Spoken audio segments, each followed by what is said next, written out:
Salli wa sallim ya salam ala nabi khairil anam wal ali wa. Seperti hadis yang masyhur. Dari hadis ini banyak diambil faidah. Abu Hurairah radhiyallahu anhu berkata, kami berjalan bersama Rasulullah sallallahu alaihi wasallam di Madinah. Lalu kami liwat, ujar Abu Hurairah nih, kami liwat ada dua kubur. Lalu Nabi kita berdiri di samping dua kubur itu. Kami pun berdiri di sekeliling Nabi. Tiba-tiba ujar Abu Hurairah, wajah Nabi itu berubah dan bergetar, kelihatan getarannya dari lengan baju beliau. Kami bertanya, wahai Rasulullah, ada apa dengan engkau? Rasulullah menjawab, apakah kalian mendengar apa yang aku dengar? Sahabat berkata, apa itu wahai Rasulullah? Rasulullah menjawab, hadzani rajulani yu'azzabani fi kuburihima azaban syadidan. Ujar Nabi, dua kubur di hadapan kita ini sedang disiksa kedua-duanya dengan azab yang bersangatan. Fi dzambin hayyinin, pada dosa yang sebenarnya inting. Inting itu artinya bukan inting dosanya, inting dijauhi, mudah menjauhinya karena terlalu sulit. Artinya setiap orang tuh awalnya menjauhi dosa itu.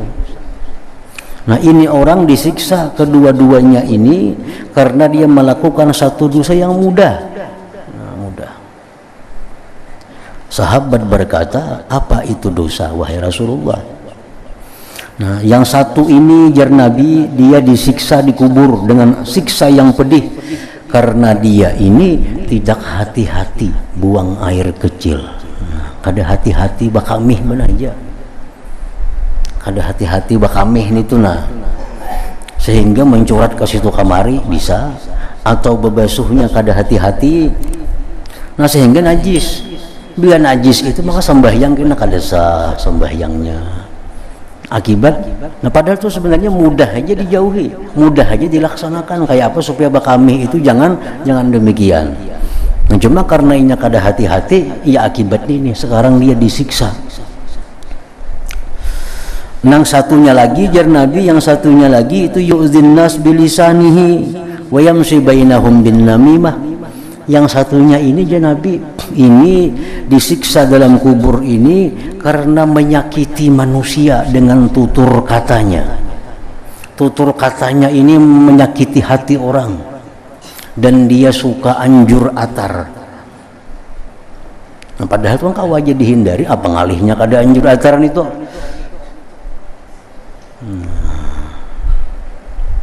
Nah, ini sahabat yang di sekeliling Nabi kada mendengar, kada melihat bahwa dua kubur yang di hadapan mereka ini sedang mengalami siksa yang bersangatan. Tapi Nabi karena ketajaman mata hati beliau bersih dari tutupan, dari hijab, sehingga mata hati itu yang melihat.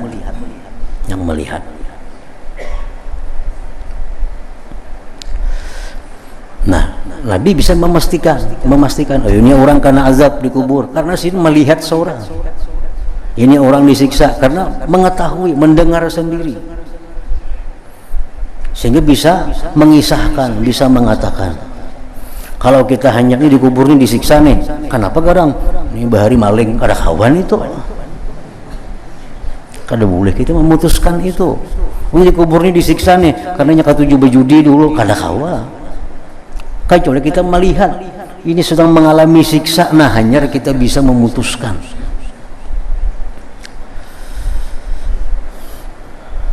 Nah, lalu hadis itu menceritakan Abu Hurairah tadi, Nabi mengambil pelapah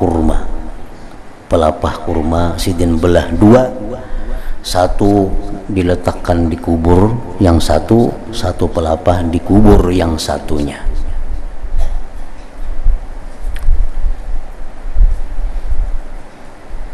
Sahabat bertanya, apa gunanya wahai Rasulullah pelepah kurma itu diletakkan di atas kubur?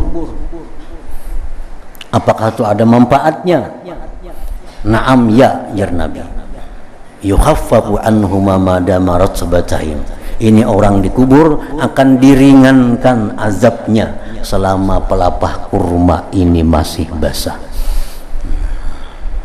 Selama pelepah kurma itu masih basah. Nah, makanya diharamkan kita mengambil sesuatu daun yang masih basah yang di atas kubur itu. Karena itu masih ada memberikan manfaat kepada yang dalam kubur dengan tasbih zikirnya itu. Jadi artinya pelepah kurma atau daun kelapa atau daun pisang yang masih hijau itu kalau diletakkan di atas kubur itu memberi manfaat kepada yang dalam kubur selama masih hijau, masih basah. Kalau dalam kubur ini dapat azab, itu mengurangi, meringankan azabnya. Kalau dapat nikmat, tambah dapat nikmat. Nah, apalagi manusia membaca Quran di atas kubur bayikungan makin nyai lagi. Pelepah kurma hanya bisa memberi manfaat untuk meringankan azab di dalam kubur, apalagi manusia. Membaca Yasin di atas kubur, membaca Quran, membaca zikir, membaca salawat. Nah, oleh karena itu para ulama kita ahlu sunnah wal jamaah ini mengatakan kalau kita membaca Quran di atas kubur atau membaca zikir, membaca salawat, kada perlu berdoa sampai sudah ke dalam kubur itu. Kada perlu berdoa-doaan. Pelepah kurma aja sampai, berdoa lainnya kada. Nah, kecuali di rumah. Nah, kalau di rumah kita baca Yasin, nah tuh tuntung baca Yasin hanya kita ya Allah sampaikan pahalanya kepada Fulan bin Fulan.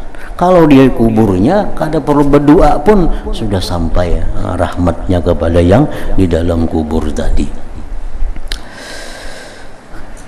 Nah, ini hadis-hadis ini membuktikan bahwa orang-orang seperti para nabi itu yang mata hatinya tersingkap dari hijab, dari dinding, mengetahui apa yang terjadi di alam kubur itu.